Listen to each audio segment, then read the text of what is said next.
Pemirsa, Anda kembali di Siang. Seorang tentara Indonesia terkonfirmasi gugur dalam serangan ke markas Unifil di Lebanon. Diketahui Israel menyerang Lebanon pada hari Minggu 29 Maret lalu, dampak perang Amerika-Israel-Iran.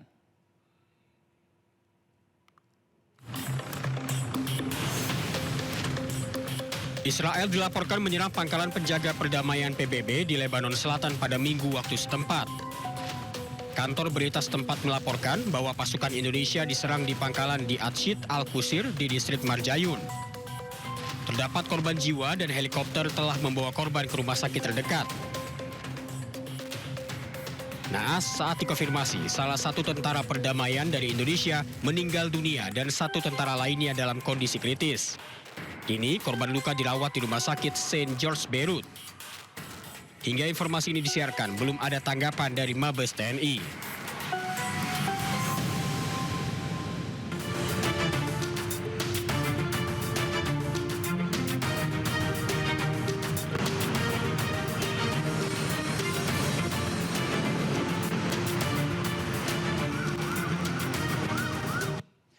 Pemirsa, selanjutnya kami ajak Anda mengetahui pantauan lalu lintas hari ini di sejumlah wilayah melalui pantauan CCTV Korlantas Polri. Kita akan bergabung dengan Brigadir Anissa di studio NTMC Polri. Brigadir Anissa, bagaimana pantauan arus lalu lintas di sejumlah titik di wilayah Indonesia melalui pantauan CCTV? Silakan laporan Anda. Ya baik, terima kasih Ardi dan juga selamat siang pemirsa. Saya Brigadir Anissa dari NTMC Polri menemani aktivitas Anda menjelang memasuki jam istirahat makan siang akan menginformasikan kondisi arus lalu lintas terkini. Untuk itu langsung saja kita menuju ke CCTV yang pertama yaitu di kawasan JPU Kuningan, Jakarta Selatan. Arus lalu lintas pada siang hari ini yaitu dari arah Mampang yang akan mengarah ke Menteng. Situasi arus lalu lintasnya sudah mulai terlihat adanya peningkatan namun masih terlihat dalam keadaan ramai dan lancar. Begitupun untuk arus lalu lintas dari arah Menteng yang akan mengarah ke Mampang maupun dari arah Menteng yang akan mengarah ke Pancoran. Kami mau bagi para pengendara untuk selalu berkonsentrasi saat berkendara agar tercipta perjalanan yang aman, nyaman dan selamat sampai tujuan. Masih di kawasan DKI Jakarta, kita akan beralih ke kawasan Jakarta Barat, tepatnya di kawasan JPO Taman Anggrek. Arus lalu lintas dari arah Selipi yang akan mengarah ke Grogol terpantau relatif lancar pada siang hari ini. Begitupun untuk arus lalu lintas di tol dalam kota Jakarta yang akan mengarah ke tol Airport Jalan Prof. Sudiatmo dan arah sebaliknya. Kami mau bagi para pengendara untuk selalu berhati-hati dan untuk tidak menggunakan bahu jalan sebagai jalur Anda kecuali dalam keadaan darurat. Dari kawasan DKI Jakarta, kita akan beralih ke kawasan Jawa Tengah, tepatnya di kawasan Pospol Wangon, Banyumas. Arus lalu lintas dari Jalan Raya Cilacap, dari Jalan Raya Cilacap Wagon, yang akan mengarah ke Jalan Aji Barang Wagon terpantau dalam keadaan ramai dan lancar.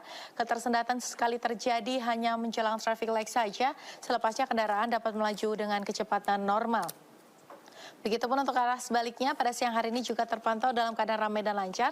Dominasi kendaraan pribadi roda 2 maupun roda 4. Kami menghimbau bagi para pengendara roda 2 khususnya untuk selalu menggunakan helm berstandar SNI, guna keamanan dan juga keselamatan. Dan untuk yang terakhir kita menuju ke kawasan Jawa Timur, tepatnya di kawasan Simpang Cipanan, Porong, Sidoarjo. Arus lalu lintas dari Surabaya yang akan mengarah ke Malang terpantau relatif lancar. Begitupun untuk arah sebaliknya, namun sudah terlihat dominasi kendaraan berat yang melintas di kawasan ini. Kami bagi para pengendara untuk selalu berkonsentrasi saat berkendara, menghindari blind spot dan juga menjaga jarak aman kendaraan Anda dengan kendaraan lainnya, guna tercipta perjalanan yang aman, nyaman dan selamat sampai tujuan. Dan juga kami himbau bagi para pengendara sebelum Anda melakukan perjalanan untuk selalu mengecek kembali. Pastikan fisik Anda dalam keadaan yang sehat dan juga pastikan kendaraan Anda dalam keadaan yang layak. Dan juga untuk selalu melengkapi surat-surat kendaraan Anda sebelum Anda melakukan perjalanan. Itulah informasi pada siang hari ini. Semoga bermanfaat dan salam presisi. Silakan kembali ke rekan di studio. Baik, terima kasih Brigadir Anissa melaporkan dari studio NTMC Polri Jakarta. Selamat bertugas kembali, salam presisi.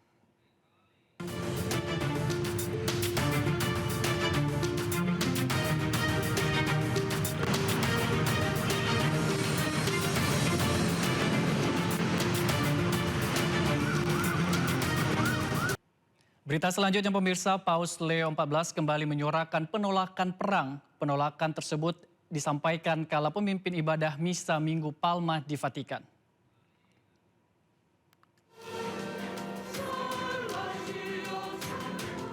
Paus Leo XIV kembali menggemakan penolakan perang. Kali ini Paus memanfaatkan Misa Minggu Palma untuk menyuarakan penolakan itu. Paus memimpin Misa Minggu Palma di Vatikan. Palma adalah hari Minggu terakhir yang menandai dimulainya Pekan Suci. Perayaan ini mengenang peristiwa masuknya Yesus ke Yerusalem sebagai Raja Damai. Dalam khotbahnya, Paus Leo XIV berulang kali mengucapkan Raja Damai. Ia mengungkapkan Tuhan selalu menolak kekerasan. Ia juga menegaskan Yesus terus mewartakan damai meski kekerasan mengintai. Lui, che si offre come una carezza per l'umanità, mentre altri impugnano spade e bastoni. Lui che è la luce del mondo, mentre le tenebre stanno per ricoprire la terra. Lui che è venuto a portare la vita, mentre si compie il piano per condannarlo a morte. Come Re della pace, Gesù vuole riconciliare il mondo nell'abbraccio del Padre e abbattere ogni muro che si separa da Dio e dal prossimo, perché Egli è la nostra pace. Di Minggu Palma, aparat Zionis Israel melarang rombongan imam yang menuju gereja makam suci. Para imam adalah Patriarkat Latin Yerusalem Kardinal Pierbattista Pizzaballa. Serangan Amerika Israel tak hanya menyasar ibu kota Iran, Teheran.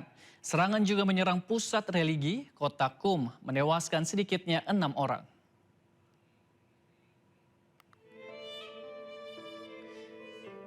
Serangan Amerika Israel menghantam permukiman yang menghancurkan bangunan. Laporan kantor berita Iran, Tasnim News, jumlah korban luka belum diketahui dan masih didata. Bulan Sabit Merah Iran terus melakukan pencarian terhadap penyintas yang mungkin masih terjebak di reruntuhan bangunan. Serangan Amerika Israel dilancarkan hampir bersamaan, menargetkan 7 kota termasuk Teheran dan Qum.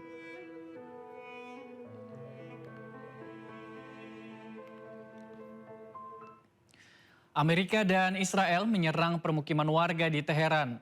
Serangan udara terjadi dini hari, sejumlah warga dilaporkan tewas.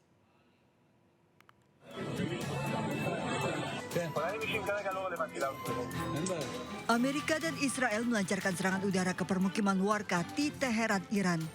Serangan mengerikan terjadi pada pukul 4 pagi saat warga Teheran masih terlelap panik mendengar ledakan. Kondisi mengerikan terlihat pasca serangan. Petugas pemadam kebakaran dan tim penyelamat berusaha mencari dan mengevakuasi korban di antara puing bangunan.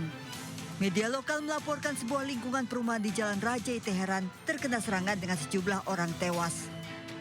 4 صبح بود با صدای انفجار بلند شدیم دود همه جا رو گرفت اومدیم دیدیم تمام خونه اومده پایین ماشین من داغون شد نصف خونه‌مون اصلا داغون شده دیگه همین دیگه اعصابم هی دارن آوار رو جابجا می‌کنن بنده خدا چقدر هم جنازه داره اردن داخل خونه وسایل بین رفته درها و پنجره همه کنده شده اینجا همسایه‌ها که می‌بینید خونه همه تخریب شده برای آتش‌نشانی که دیشب دارن زحمت می‌کشن هلال احمر نیروی انتظامی داخل کاری که آمریکای معلومی کار انجام داده خونه ما هم کف بین رفته.